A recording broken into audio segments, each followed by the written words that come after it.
안녕하십니까. 임대차 119 황규현 박사입니다.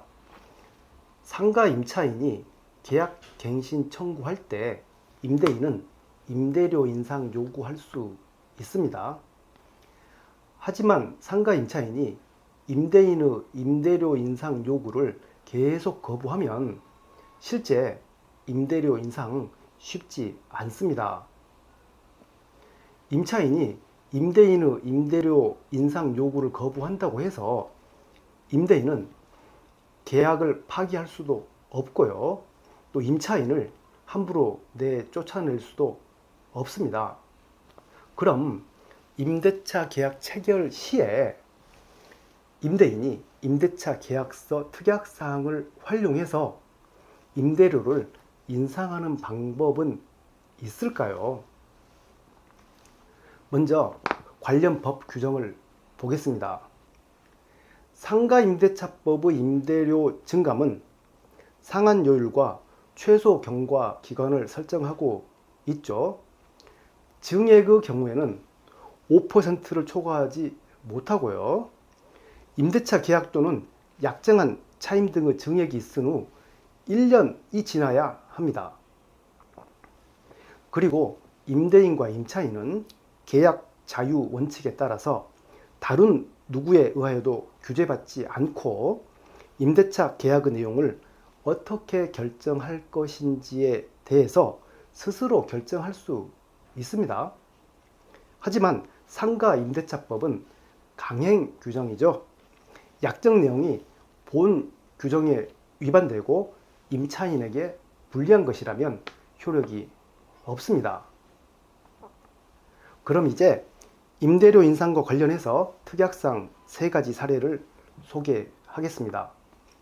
첫 번째는 보시는 바와 같이 특약사항으로 매년 월세를 5% 인상한다라고 기재했습니다. 임차인은 이것을 무효라고 주장할 수 있습니다. 당사자는 임대인과 임차인은 일정한 조건 하에 증감을 청구할 수 있어야 함에도 불구하고 이와 같은 약정은 임차인의 장래의 차임 또는 보증금에 대한 감액 청구권 자체를 배제하기 때문입니다. 두 번째 특약사항입니다. 보시는 바와 같이 설정을 좀 해봤습니다. 계약기간 5년에 보증금 3천만 원, 월세 100만 원, 그리고 특약사항에서 1년차 임대료는 지금 이 보증금과 월세, 즉 3천만 원에 100만 원이고요. 매년 5만 원씩 인상하는 것으로 설정했죠.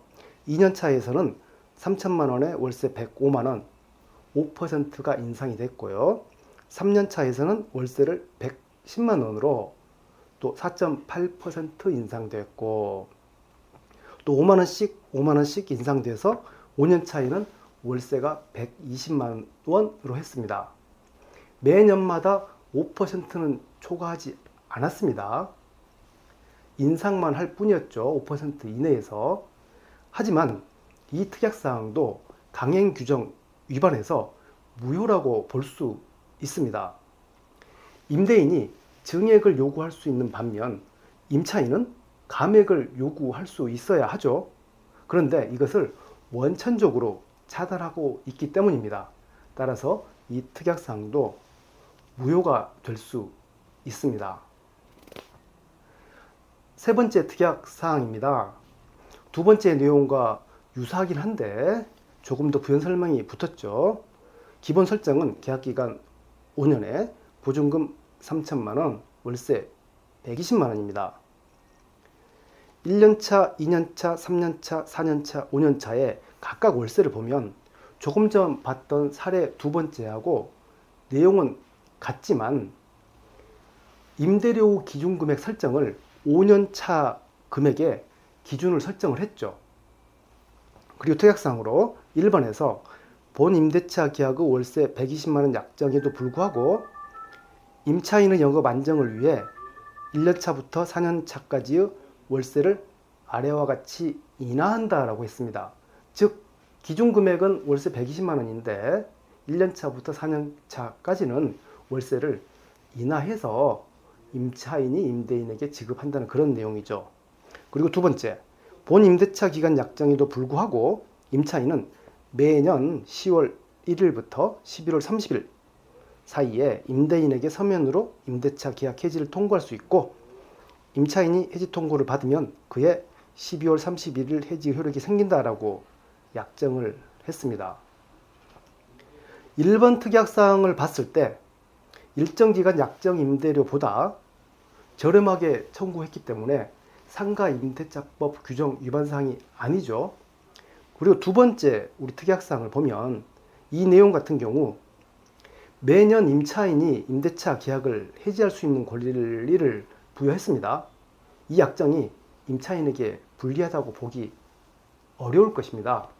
따라서 이 세 번째 특약사항은 특별한 사유가 없는 한 유효로 해석하면 될 것 같습니다. 네, 오늘은 상가 임차인이 계약 갱신 요구할 때 임대료 인상하는 특약에 대해서 살펴봤습니다. 감사합니다.